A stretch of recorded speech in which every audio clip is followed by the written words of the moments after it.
Hello everyone, this is Pradeep Verma the commerce गुरु। एक बार फिर से स्वागत है आप सभी का आपके अपने पसंदीदा YouTube channel commerce study zone में। तो ये है पार्ट 3 हमारे प्रैक्टिस पेपर बिजनेस स्टडीज़ का अंडर द मिशन 12 मई 2021।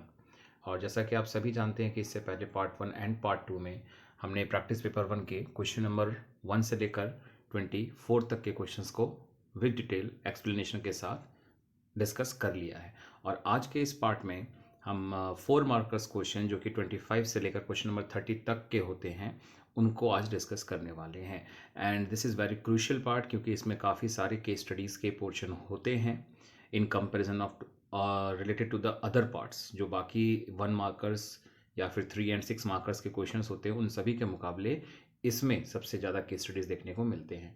तो आइए स्टार्ट करते हैं आज का ये वीडियो।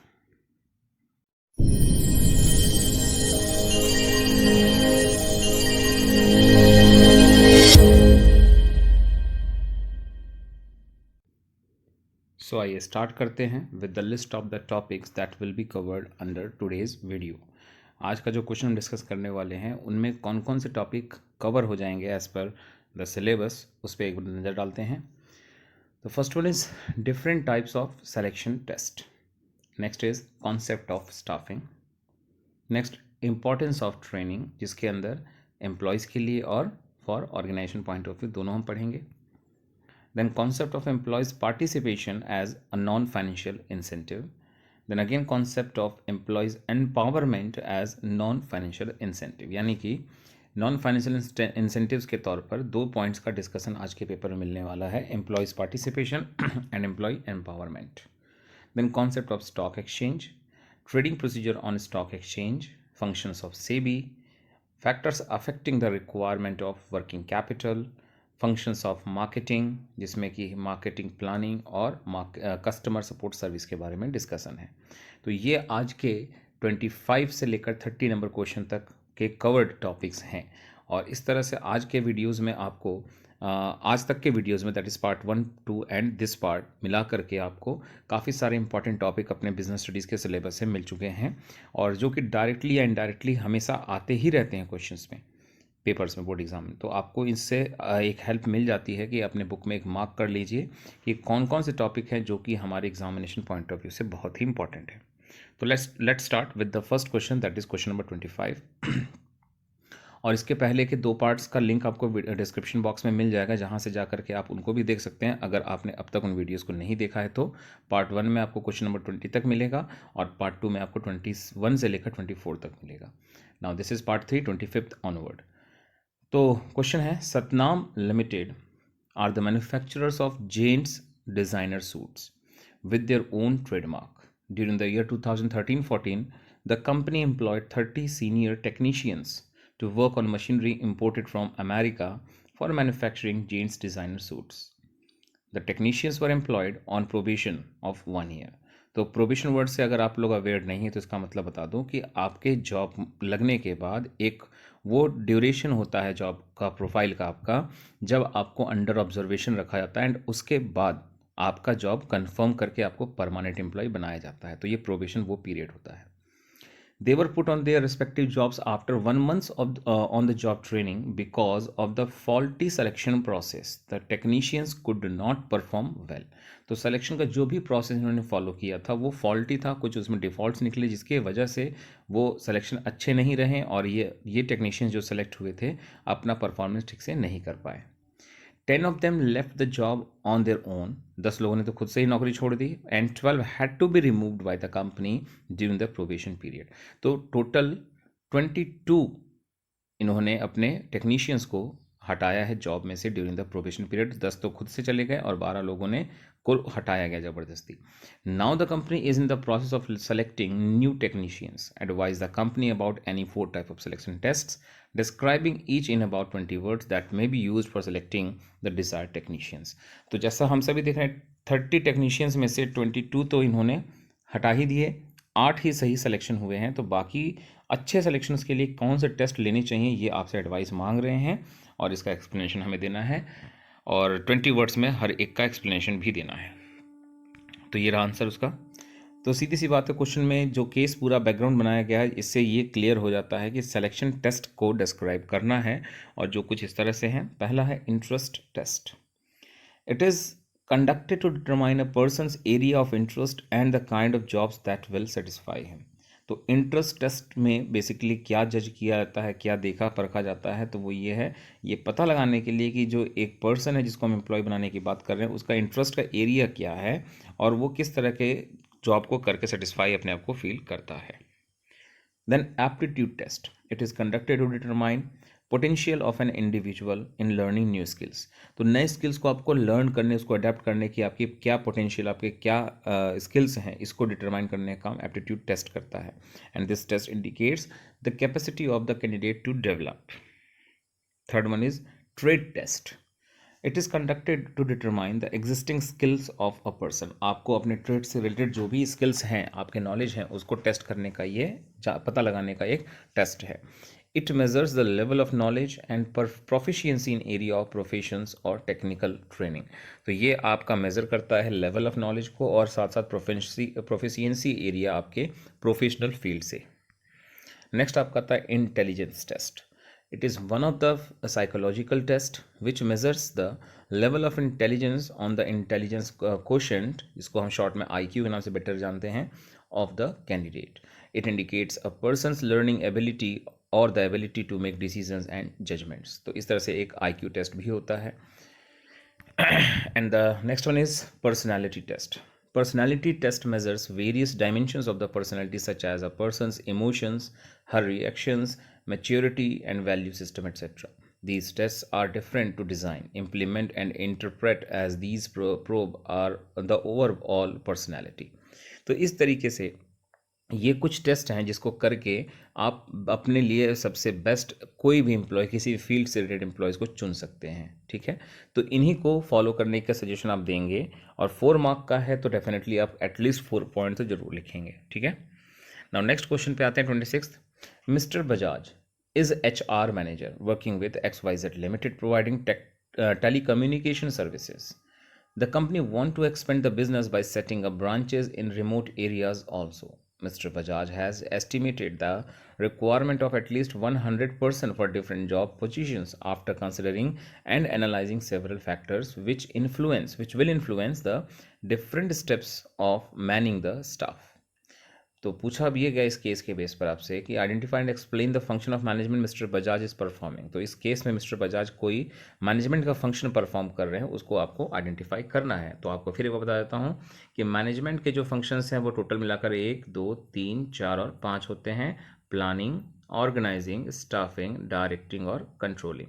तो जब भी आपसे मैनेजमेंट के फंक्शंस पूछेंगे तो इनमें से एक ही आपको चुनना है।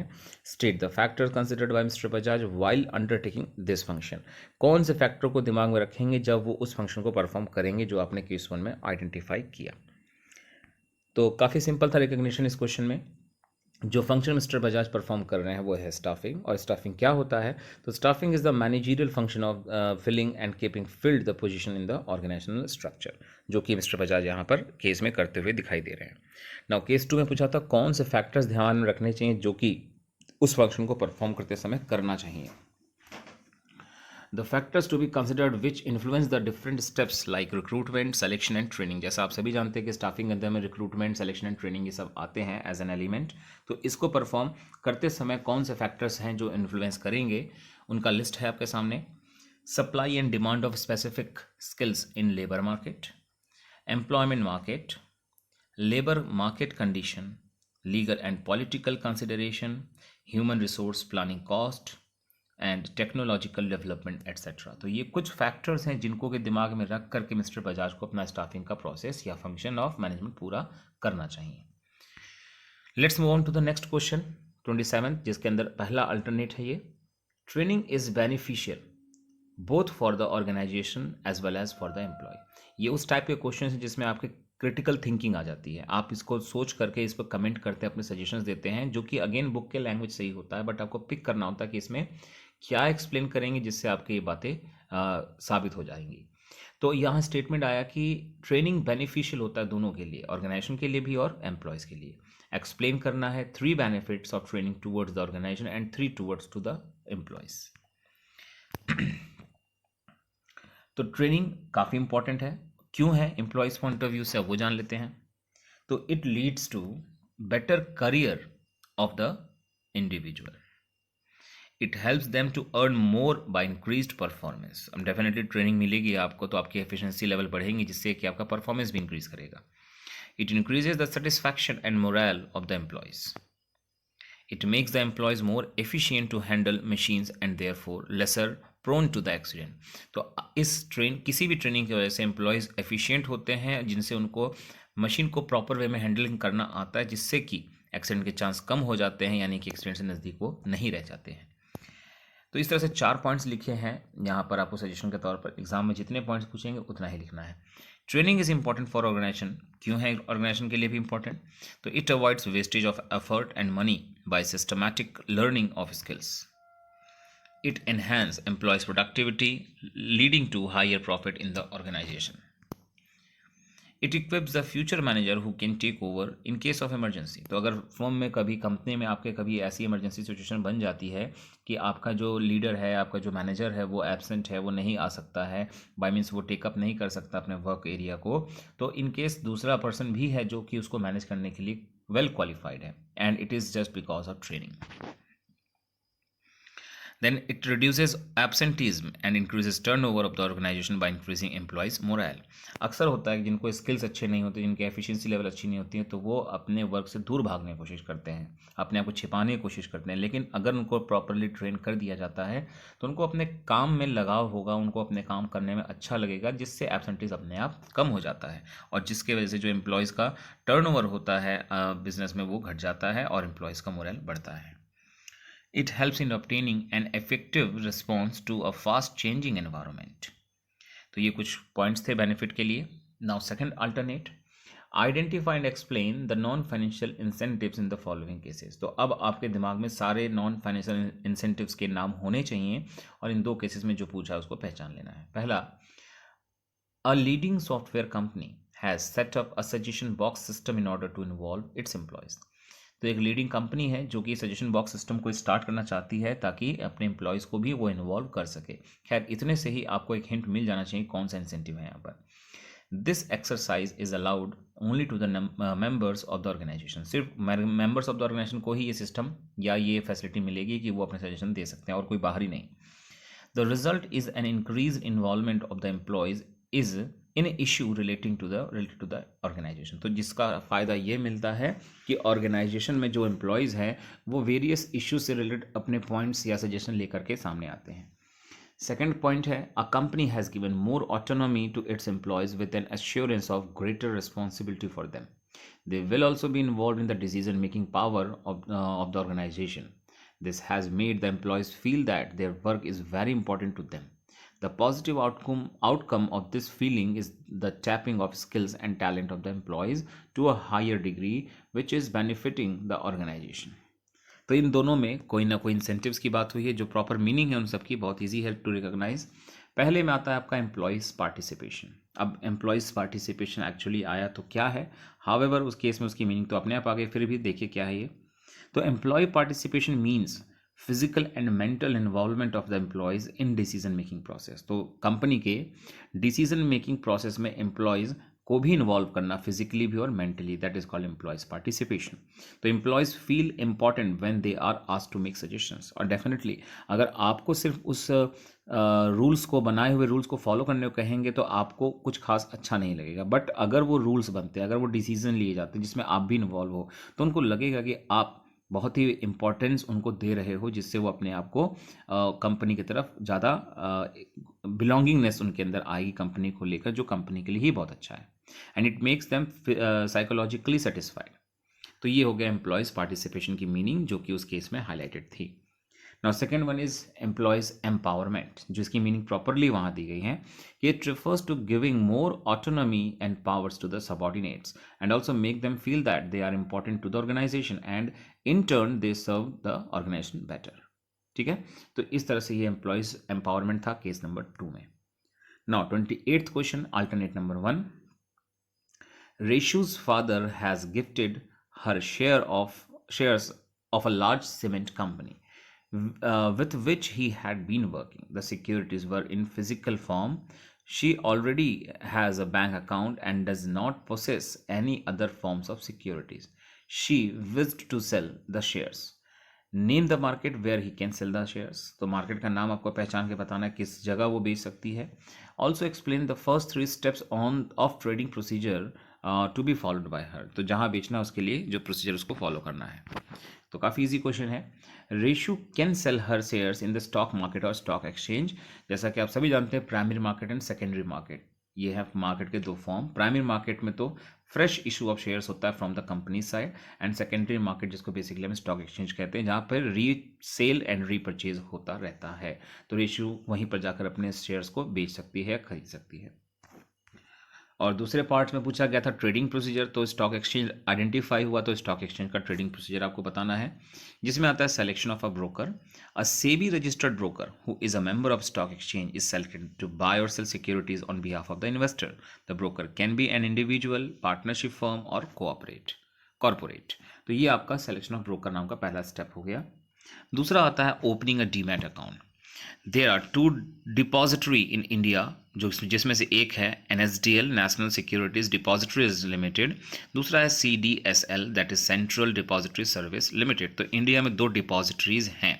अ demat account is open by the investor with depository participants bank stock broker to trade in listed securities in electronic form and maintain the balance of securities with the depositories. तो यानी स्टॉक एक्सचेंज में आपको deal करने के लिए bank account नहीं, demat account की ज़रूरत है, जो इन डिपॉजिटरीज के थ्रू ओपन किया जाता है. Third step, placing the order. The order to buy और sell specific securities to be communicated to the broker either personally और through telephonic, mail etcetera. Now next question पे आते हैं 28 का alternate number 2. Mister Aditya Gupta was the chairman of Vardan limited. The bank was earning good profits.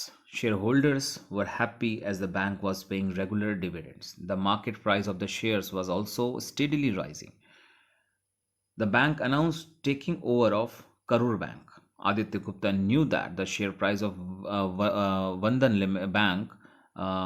Bank would rise on this announcement. Being a part of the bank, he was not allowed to buy shares of the bank. तो अभी तक के case में ये हुआ कि mister Aditya Gupta chairman है Vardhan bank के, जिसके वजह से उनको उसके बारे में बहुत कुछ पता है, और वो क्योंकि कंपनी के मेंबर हैं, चेयरमैन हैं, इसलिए वो शेयर्स नहीं ले सकते हैं.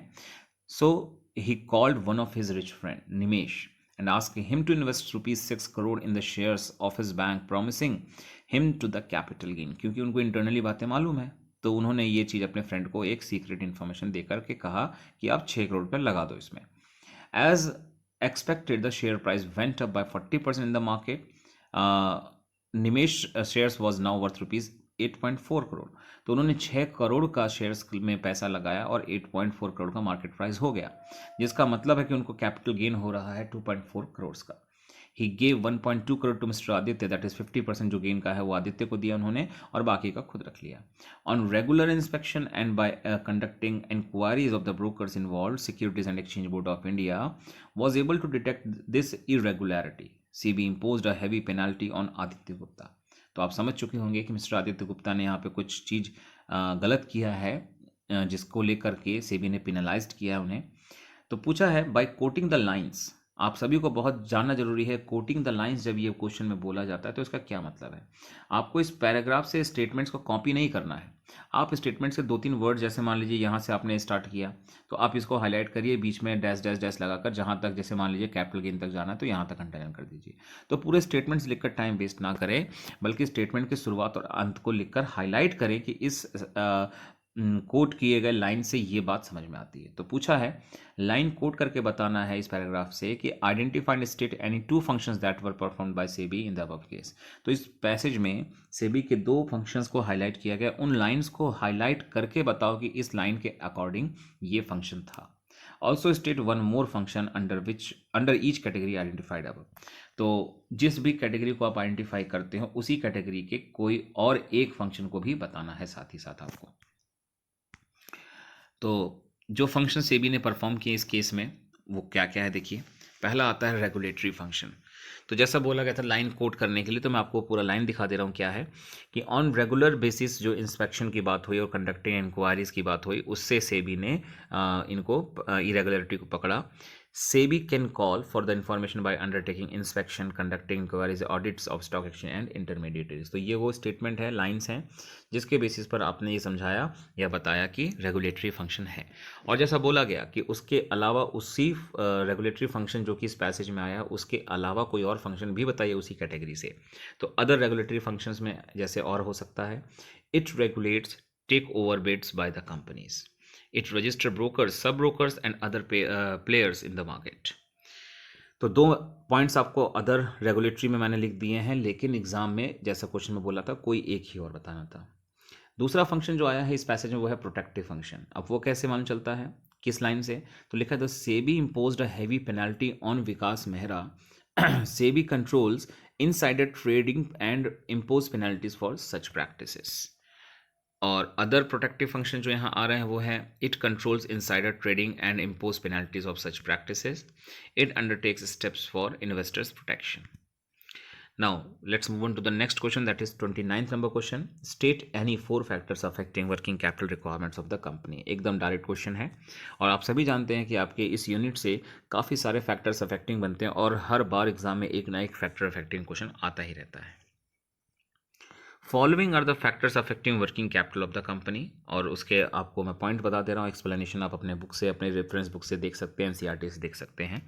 और जितने भी पॉइंट्स हैं वो सब नहीं लिखने, क्योंकि आपको एग्जाम में पूछा गया कोई 4, तो कोई भी 4 लिखना है आपको. पहला जैसे है लेंथ ऑफ ऑपरेशनल साइकिल या production cycle. Then credit policy, that is credit allowed. then nature of business, then scale of operation, then seasonal factor, then business cycle, then credit availed and availability of raw materials. और इस तरह से आपने सारे factors देखे हैं जिसको कि हम रखते हैं दिमाग में वर्किंग कैपिटल के डिटर्मिनेशन के लिए. Then move to the last question for today is, that is question number 30. Explain the following functions of marketing, जिसमें पहला आता है, पूछ रहे हैं ये मार्केटिंग प्लानिंग और दूसरा पूछ रहे हैं कस्टमर सपोर्ट सर्विसेज. तो मार्केटिंग प्लानिंग क्या है, उसकी प्रॉपर मीनिंग.